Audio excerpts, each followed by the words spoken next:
Aron atong mas masabtan ang Ebanghelyo, allow me nga ipadayag sa inyo ha in passing ang mga tulo ka butang nga makahatag kanato og pagsabot sa halom nga paagi sa Ebanghelyo sa Sambingay. Una, diri sa dito parasan, di kay nato masabtan batin sa vineyard. Pero diri sa atua unsa man kuprasan o kaha palayan o humayan. Unya ang gitawag natong mga tao sama po diri sa atua, pipila lamang sa mga tao ang nanag-iya sa yuta. Mao kana nga tan-awon nato na siya. Ikaduha, sa mga laborers. Sila kaning mga tawhana no work, no pay. Kaniday no work, no pay, naanani sa una. Nya lahi pagyud kayo ang sitwasyon. Nga sa ilaha, kana silang kinahanglan, mahar sila for that day, kay mao kana ang paagi nga sila makakwarta. Unya, unsay paagi nga sila mahar, muadto sila sa gitawag nga lugar, nga diin sila magtapok, aron naay muduol, aron pag gitawag nga pagduol diha kanila nga muhar sa ilaha. May gana ita dinhi, wa pa jud ko kita ba nga mag-anha sa dalan para lang maingon nga mutrabaho ko. Katong nakaadto ko sa New York for 5 years, kita agyon nako na ang mga labi na mga Latin Americans, mga Mexican, nga naa sa dalan, maghulat nga nay muduol sa ilaha sa yus buntag, aron lamang mo trabaho o mo hire sa ilahang pagtrabaho. Perting paita kay nga naman, labi nagdi kay ka maayo, lawas, di man kapilion. Unya mag-ilugay pa na, kung sa tuwa din mag-ilugay tag sakay sa sakyanan sa una, karo dito mag-ilugay sila para i-hire sila. Unya kung dili sila ma-hire, paswertihay na lang po ni pagkaugma kung ma-hire na po sila. Ingana kapait ang laborer nila. Ikatulo, in passing, ang ilang pagkwinta sa oras from sunrise to sundown. Importante na kay diri sa Ebanghelyo, gipaklaro na gani ang mga oras. Now, nining mga puntuha makaigsunan, unsa man ang atong sabton, duha ka butang. Tan-aw nato nga ang Ebanghelyo o Sambingay naghisgot kini mahitungod sa Dios. Unsa ang paagi sa Dios? Ikaduha, in general, unsay reaksyon sa tao sa dihang anaa ang Dios sa iyang paagi. Sa una nga bahin kanang giniingon nga ang Dios, unsaon nato pagsabot ang Dios? Kung naminaw ta sa unang pagbasa, naghisgot ka na nga God's ways is not man's ways. Ang paagi sa Dios lahi pa sa paagi sa tao. Example og natataw kay diri sa Ebanghelyo, unsa man ang gingon sa mga tao nga unang gipatrabaho, mingon sila, kining mga tawhana ulahin na mong gipatrabaho, nagtrabaho lamang sulod sa usa ka oras. Samtang kami nagtrabaho sa tibok adlaw ug nagpagbasa ka init, apan bisan pa niini, imo silang gihatagan og samang suhol sa imong gihatag kanamo. Masabtan nato na, aber, kita daw, bisan sa imong katapad, sa imong kaila, trabaho kag 8 ka oras, unya ang imong kauban, usa lang ka oras niya, parehong mong sweldo. Unsa may reaksyon nimo? Klaro kay na sa tuano. Reaksyon ta nga unfair na. Usa na guna ka oras ang gitrabaho niya ako, 8 ka oras niya, pareho ra mig sweldo. Unsa may mensahe sa atuan ni makaigsunan? Ang paagi sa Dios dili susama sa paagi sa tao. Una nga tan-aw nato, God ang Dios diri sa Ebanghelyo pananglitan was not acting fairly in a sense, quote unquote, but generously. Nganong generously? Kana ang atong tan-awon sa Ginoo sa iyang pagkamanggihatagon. Nganong manggihatagon man siya? Kay liman kani anang kana usa ka oras nga gitrabaho, pareho rag sweldo. For us, that's unfair. That's injustice. Pero God did not act according to justice only. Kay sa Ebanghelyo, wa man pud say gilabag nga balaod, kay mituyon man ang mga tao. But God acted generously. Unsang paagi nga masabtan nato, kung kining tawhana nga usa lang ka oras ang iyang gitrabaho is given only a fraction of the hours, unsa may madala niya sa iyang pamilya? Nga sa akong giingon ganiya, no work, no pay. Kung wa sila'y trabaho, wa pud sila'y sweldo, wa sila'y kwarta, wa sila'y madala sa ilang pamilya. Unsa may kaunon ni ana sa iyang pamilya. And that's why if you try to look at it, ang Diyos wa mo tan-aw lang sa panglabas, kundi unsay kahimtang sa tao. Nga kung di niya tagaan kini o gamay ra, unsa na may makaon, magutom ang ubang membro sa pamilya. Mao na nga ang pagkamanggihatagon sa Dios ang atong tan-aw ni ana.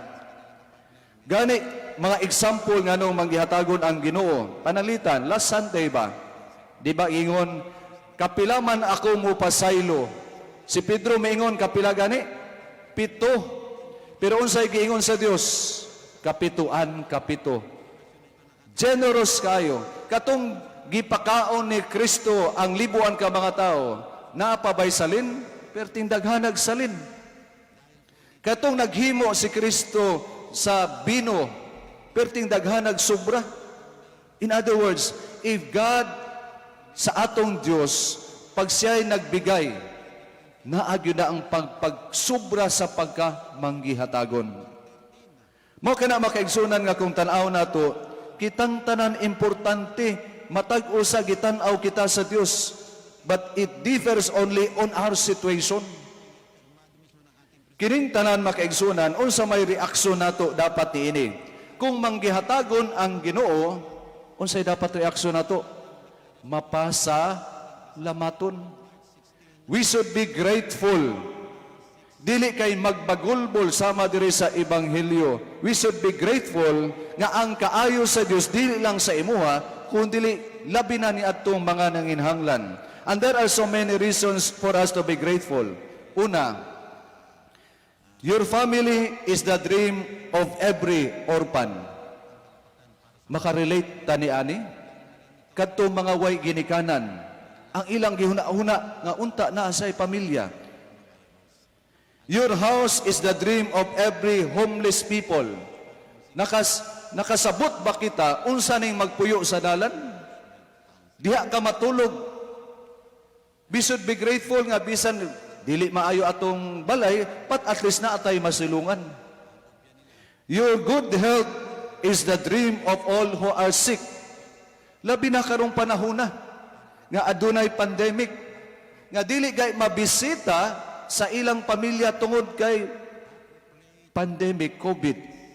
Unsa kapait sa sitwasyon nga imong kaugalingong pamilya, di gani ka mabisita, mamatay na lang panalitan, simba ko, naghitabo ni sa Western countries, ingna na lang ang pamilya nga namatay na, wa mabisita. Unsa kapait na, we should be grateful. Ikatulo, your job is the dream of every unemployed. How many nga nawad-an og trabaho? How many nga katulo o kaupat lamang sa usa ka semana magtrabaho? Nahimong na lessen ang sweldo pananglitan kung anang sitwasyon. Mao na, take a moment to count your blessings. Kay usahay magod, gusto ratag huna-huna sa panglantaw, di ba? We are not so satisfied. Pananglitan, kung naana kay sakyanan, next. Naana kay sakyanan, gusto kag bag-ong sakyanan. Kung nagbike ka, gusto ka, mainta kung na ako'y sakyanan nga 4-wheel. Kung panalitan, naglakaw ka, mingon ka, maintag na ako'y bike. Pero tanawa, ang usa ka paralytic, ang iyang gihuna, mao kini nga, maintag makalakaw ko. Makarelate ta ni ana, makasabot unta ta ni ana. Be happy with what you have. Mao man giingon diri sa ebanghelyo, kuhaa dawata ang imong suhol og pauli sa inyo. Unsay pasabot niya, nga gihatagan ka, tan-awa ang gihatag diha sa imuha. Kay bisan at this very moment, we should be grateful to God. As you breathe right now, another person is taking their last. So stop complaining and learn to live with what you have. Gani sa Archdiocese sa Davao, namatyan may gusa ka pari, no? Unexpectedly, lisod, no? Mao kana kung tan-awon makaigsunan, unsa man ay atong buhaton, ang atong pagkamapasalamaton. Ang kapait lang lagi ni makaigsunan, mao kini nga magsigi tagtan-aw sa uban. Unsa ang anaa diha kanila, ug nauna ang kasina. Unsa giingon diha na? Be honest. Unsa giingon din ha? Mingon din ha, dahil ang exam parang love. Tama ka na sana, pero tumingin ka pa sa iba. Di na ko express ng ganang about love, but kanang giingon nga, tama ka na sana, tumingin ka pa sa iba. Asa man nato na makita dinhi? Kining mga tawhan na nga unang gipatrabaho, dapat satisfied na unta sila kay mi agreement sila sa usa ka denaryo. Pero ang nahitabo sa ilaha, mao kini nga mitan-aw manggod sa kauban nila. Diha nagsugod ang ilang pagkumpara sa ilang nadawat ug sa nadawat sa uban. Ug kana ang atong tan-awon bitaw makaigsunan nga ang nahitabo, we always compare to other people. Mao bitaw nang miingon unsa maning kasina. Ang kasina dili lang simple nga miingon ta envy nga wala man ko dapat naapog ko ing anak sama sa iya ha. Maning kamuta, yes, maayo man na nga maning kamuta. Not to the point nga maghimo tag dili maayo aron lang magkaroon ta sama sa atong silingan, sa atong kauban. Pero ang kasina, mas labaw pa ni anak, kay nga naman, unsay punton ni anak, nga para siya, kinahanglang akuray naa, dapat wala ka. Nya kung naa ka, ako nang i-destroy para akuray naa. And that is kasina. Nga naman, dapat akuray naa, kay dako kaayo ang pagtanaw sa iyang kaugalingon. Mao na ang nakita nato diri sa ebanghelyo. Ang ebanghelyo naghisgot nga dugay na gunming nagtrabaho. Dapat dako ang among sweldo. Kani maong paagi ha, naara ba na sa ebanghelyo? Sa atong paagi, bisan sa nagkaudiya nga organisasyon, naagi hapon na. Bisan gani sa simbahan, parokya, JKK na ana. Kami dugay diri. Dapat kami haud kay kami na dugay nagserbisyo. Kami ang mas daghan nga mga daghag membro sa organisasyon. Dapat kami ang mas haud preference. Kami ang mas ilado.